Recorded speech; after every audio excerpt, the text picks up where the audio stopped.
Olá, aqui é o Maestro Gustavo Petri. Hoje nós estamos recebendo um casal que se conheceu na orquestra, toca junto na orquestra até hoje. É o Sérgio, que toca violino, e a Luciane, que toca viola na orquestra. Tudo bem com vocês? Tudo ótimo, Tudo Bruna. Boa bem? noite. Boa Como vai? noite. Então, gente, vamos conversar um pouquinho sobre a vida de vocês, né? Vocês são um violinista, outra violista. Primeiro a Lu vai contar pra gente por que ela escolheu a viola, como é que a viola chegou na vida dela. Tudo bem, maestro? Quanto tempo, que saudades. Saudade é toda nossa. Então, minha história é um pouco comum, talvez, como todos os violistas, né? Quase todo mundo começa tocando violino, e eu também comecei. Meu pai é de Santos e minha mãe é de São Paulo. Meu pai é restaurador de arte sacra, né? Trabalha em igreja. E em um determinado momento da vida dele, ele resolveu ir para essa cidade que se chama Tatuí, que tem um conservatório muito famoso. E lá minha mãe pegou e resolveu procurar alguma coisa de cultura para os filhos, né? E colocou eu para tocar, assim como o meu irmão, né? E comecei no violino. Daí passou um tempo, eu comecei com 10 anos, né? E passou um tempo e meus pais acabaram o serviço que tinha numa igreja que meu pai foi para fazer. E ele acabou voltando para Santos de novo, que ele conhecia todo mundo, né? Não sei o quê. E depois de um ano, chamaram ele de novo para pintar uma igreja lá em Tatuí. Ele voltou. Só que quando eu voltei pra lá, eu tinha trancado minha matrícula no conservatório, né? Já tava num nível bem avançado de violino, né? Eu voltei, só que era no meio do segundo semestre, assim, né? E o coordenador pegou e falou, olha, sua vaga não tem mais. Se você quiser, a gente tá em falta de viola, né? Então, a gente oferece uma bolsa e te dá um instrumento. Eu falei assim, nossa, mas não tem como isso, né? É totalmente inviável, porque meus pais acabaram de comprar um violino, né? Eu tinha uma tia que me ajudou, deu dinheiro também, né? Que era, naquela época era bem difícil de você comprar um instrumento, não era um instrumento chinês, né? Eu tinha um violino alemão, e nisso o coordenador pegou e falou, olha, eu sinto muito, mas então você espera o ano que vem e entra na fila de novo, se matricula e vê se consegue para violino, porque não tem mais a sua vaga, né? E eu tinha aula com a professora Adriana Skincariol, que eu tinha aula de violino com ela, e ela dava aula para mim, né? E quando ela descobriu disso daí que precisava que o aluno trocasse de instrumento, ela pegou e falou, olha, vou te dar aula então. E ela ficava tocando coisas de viola, concertos, coisa que mostrava a sonoridade bonita da viola, né? E eu peguei, olhei assim e falei, ah, e agora, né? E eu acabei aceitando e me apaixonei pelo instrumento. É um instrumento muito bonito, tem uma sonoridade um pouco mais grave do que o violino, né? Tá entre o violoncelo e o violino, lógico. Mas eu me apaixonei por esse instrumento e até hoje toco violino também, mas na orquestra sou violista, né? E a maioria das coisas também eu toco viola. É essa a minha história. Ah, muito legal a história, que no fim das contas foi um acaso que deu certo, né? Você gosta do instrumento e se... Sim, é muito bonito, Sim, né? com certeza, é uma sonoridade muito especial. E você, Sérgio, como é que caiu o violino no teu colo? Pô, mas imagina só, minha família inteira é de músicos. Desde dos meus avós, minha avó era pianista de cinema mudo. Meu avô era clarinetista. Meus irmãos todos são músicos. Meus sobrinhos são músicos. Minha mãe cantava em coral, agora não canta mais, está muito idosa, mas cantava em coral. Tocava violão, piano. E eu sempre naquela dúvida, que instrumento eu vou tocar? Porque era quase uma obrigação pra gente, né? Eu olhava, todo mundo tocava, menos eu. Eu falava, eu preciso tocar alguma coisa. E eu tinha esse desejo. E um certo dia, infelizmente tarde já, eu já tinha 17 anos, minha madrinha, benditas as madrinhas, falou, querido, o que você quer de aniversário? Nessa época eu já escutava jazz rock, eu já escutava Jean-Luc Ponty, e jazz ao violino. Eu tinha paixão por violino no jazz e na música popular brasileira. Eu falei, eu quero um violino. E ela estava indo para a Europa. Na época não tinha violino chinês, o mesmo caso dela, não tinha violino chinês no Brasil. A China não dominava o mundo no mercado, né? E ela acabou trazendo um violino para mim. E eu demorei um pouco para voltar a estudar sério, né? Eu comecei a brincar com o violino e eu percebi que não era tão fácil assim. Tive que procurar um professor. Não era como tocar violão, que eu toco um pouquinho de violão, eu toco um pouquinho de ukulele, mas não é a mesma coisa, né? E acabei estudando violino. Acabei fazendo aula com inúmeros professores e fui caminhando. E, na verdade, para acalmar meu pai, que não era muito chegado em músico profissional, eu afirmava que eu ia ser um músico amador. Eu quero ser músico amador? Ah, bom, então tá, então pode estudar. Aí até que um dia que me encostou na parede, o que você vai fazer da vida? Eu falei, pai, eu vou ser violinista. Eu vou ser violinista. Ele falou, tá bom, eu posso te dar casa e comida. O resto você se vira. E eu cheguei até onde eu tô aqui. Tô aqui hoje. Né? Comecei em orquestras jovens e tudo mais, fui galgando e cheguei aqui. Essa é a minha história. É muito legal. E vocês tocam na Orquestra de Santos, eu queria que vocês conversassem aí, vocês podem bater a bola entre vocês, como é que é tocar numa orquestra, qual que é a sensação, como é que como é que estar lá sentado, sentir o grupo tocando, como é que é ouvir o outro, olhar para o maestro, a coisa do público. Deliberem sobre como é que é tocar orquestra aí, vocês dois. Olha, Guga, orquestra é uma sonoridade muito intensa e muito rica. É muito diferente da música popular.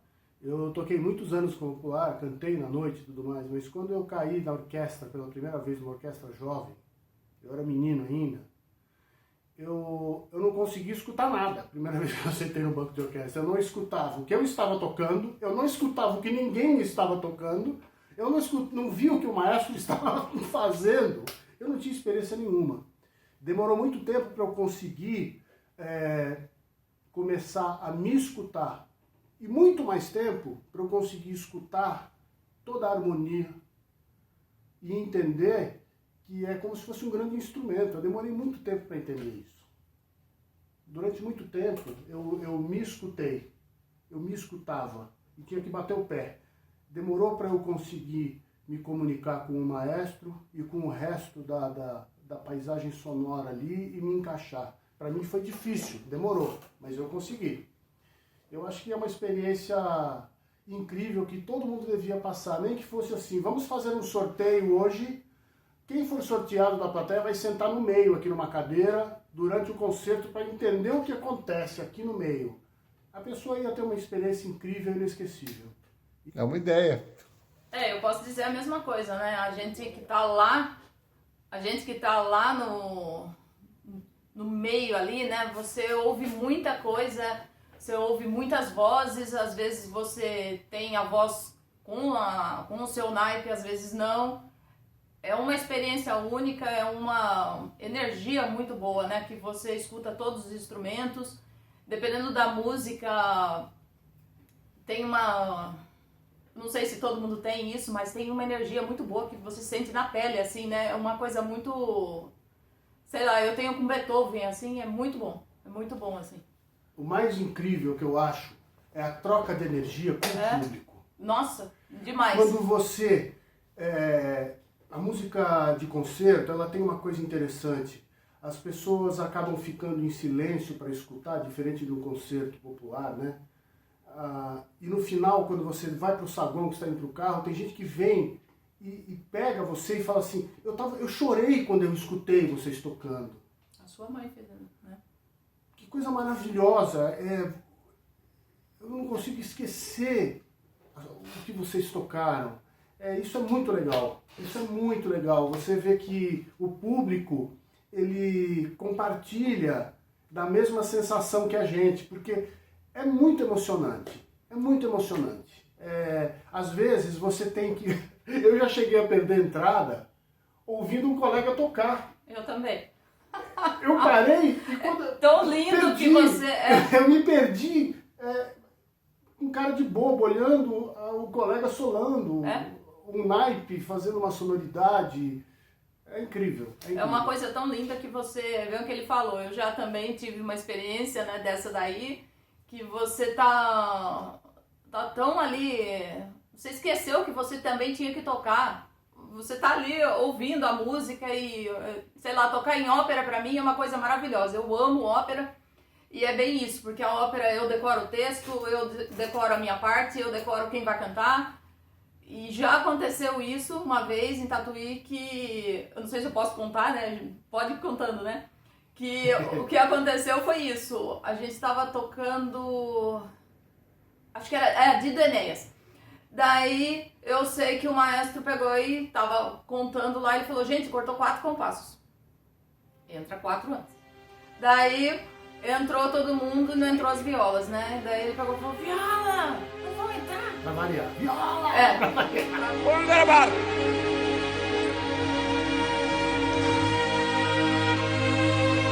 Viola!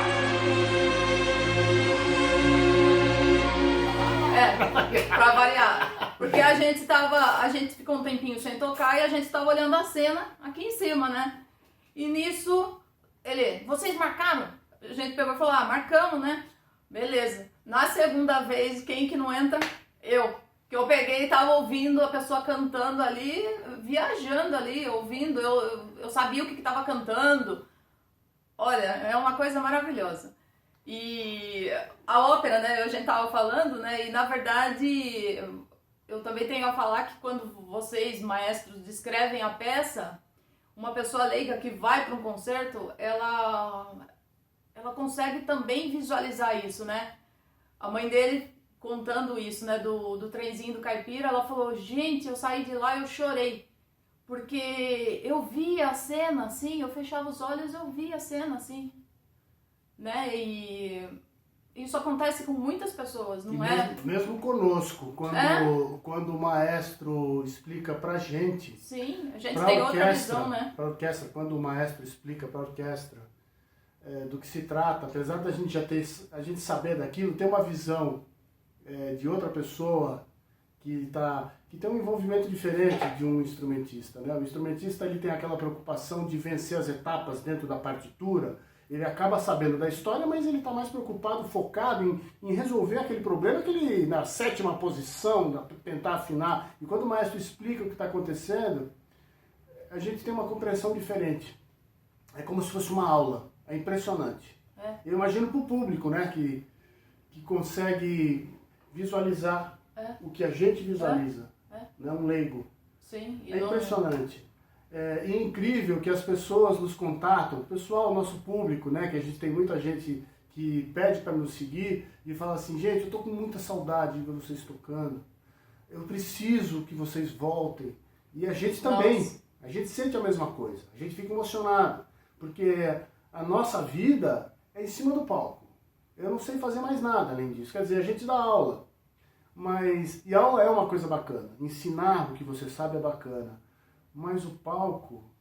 Essa energia não tem, né? Estar no palco não tem explicação. Só quem está no palco, seja para interpretar uma peça, seja para tocar, o palco é uma coisa maravilhosa. Sabe quem subiu no palco pode dizer. É maravilhoso.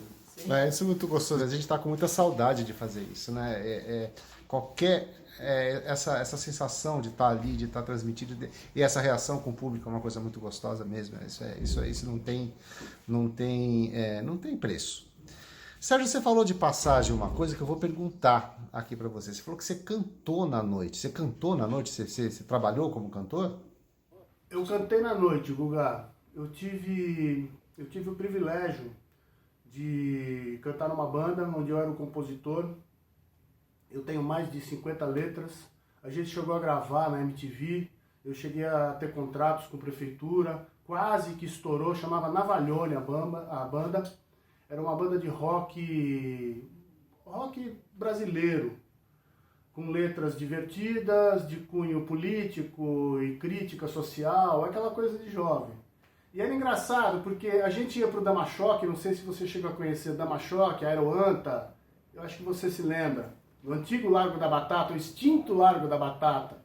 eu saía correndo da orquestra experimental, às vezes eu ensaiava com você ou com o Jamil, saía correndo, ia pro Damanchoque cantar na noite, voltava para casa 3 da manhã, no dia seguinte acordava de manhã para estudar violino, porque tinha concerto à noite no dia seguinte, é uma loucura, cara.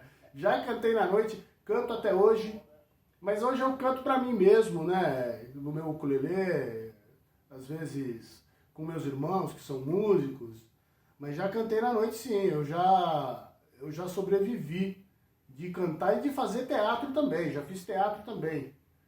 Eu fiz teatro durante muitos anos, como violinista e como ator. Já trabalhei também em comerciais, já trabalhei no SBT, já fiz comerciais para TV e fiz também Topa Tudo por Dinheiro, cara.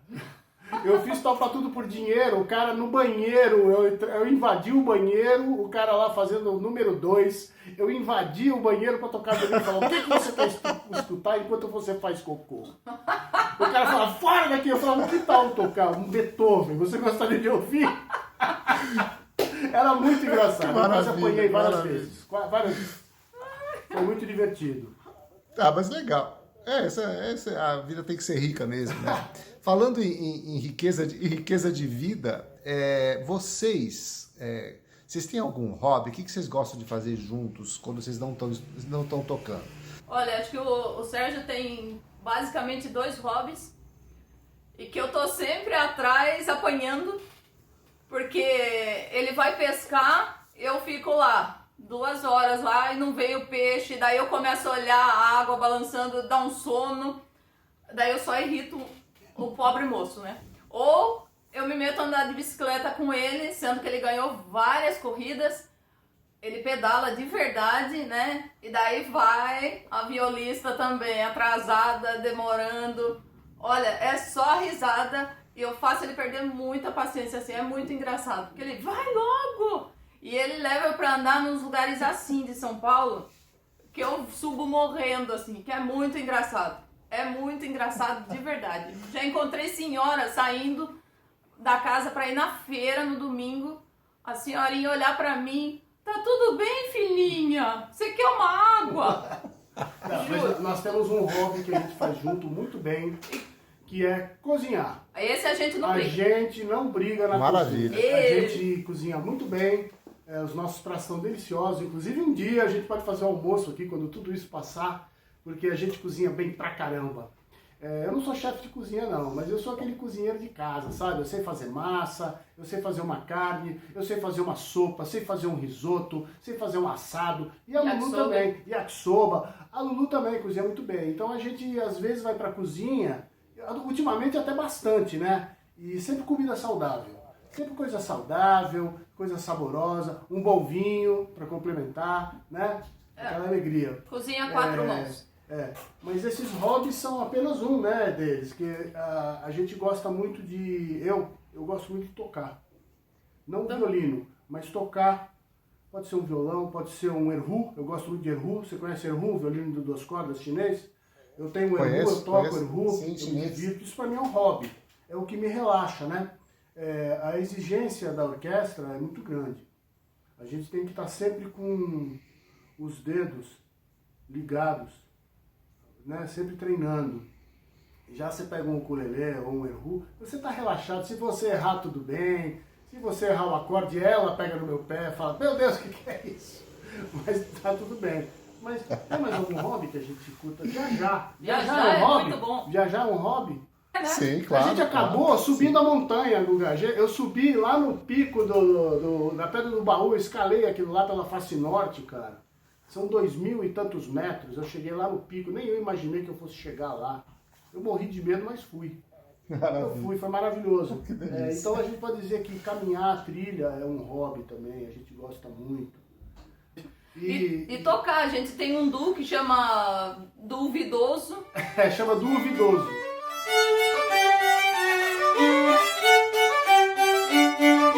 O Duvidoso foi criado numa tentativa de conquistar o coração da Lulu. Porque a Lulu era uma mulher muito difícil, muito difícil. Ela era inatingível, ela era inacessível. Ela tinha uma proteção que não deixava ninguém chegar perto. E eu falei assim, Lu, Vamos fazer o seguinte, cara. Eu tenho umas sonatas de Vivaldi que são muito legais, só que ele é para baixo contínuo. Vamos fazer uma transcrição para viola e a gente toca junto e cria um duo. Aí o Adonai falou assim, vocês um duo? Já sei o nome, é duvidoso. E ficou duvidoso. E a gente começou a gravar algumas coisas, começamos a ensaiar, começamos a tocar. E com isso eu consegui me aproximar. Foi assim que eu conquistei o mundo. Na bruma leve das paixões que vem de dentro. Não foi? Foi. Ah, então. Ó. Aquela dica que a gente deu, que a gente tocou um Vivaldi, é dessas sonatas aí que ele tá falando. Dessas sonatas, exatamente. Dessas sonatas. Muito legal. Escuta, gente, pra gente encerrar, eu queria que vocês dessem um recado para quem quer fazer música, quem gosta de música, o que vocês falariam para quem está em dúvida, assim, vou fazer música, não vou fazer música, o que eu faço? Qual que é o estímulo que vocês podem dar para essa pessoa? Começa você, Lulu. Eu falaria que para você sempre seguir seu coração. Hoje a vida é difícil para qualquer profissão. Teve uma vez que eu cheguei a pensar em desistir. E meu pai, como é um artista também, né? Eu comentando uma vez que eu fui na casa dele, falei, ai pai, tá muito difícil, eu acho que eu vou desistir. Acho que eu vou fazer outra coisa da vida. Daí ele falou, filha, a gente sempre tem que fazer o que gosta. Não vai ter, quem é artista, nunca vai ter tanto reconhecimento e tanto dinheiro. E sim, você tem que fazer o que você realmente gosta. Daí ele falou, você tem certeza que você quer desistir? Daí eu pensei assim, falei, não. Falei, eu amo o que eu faço, né?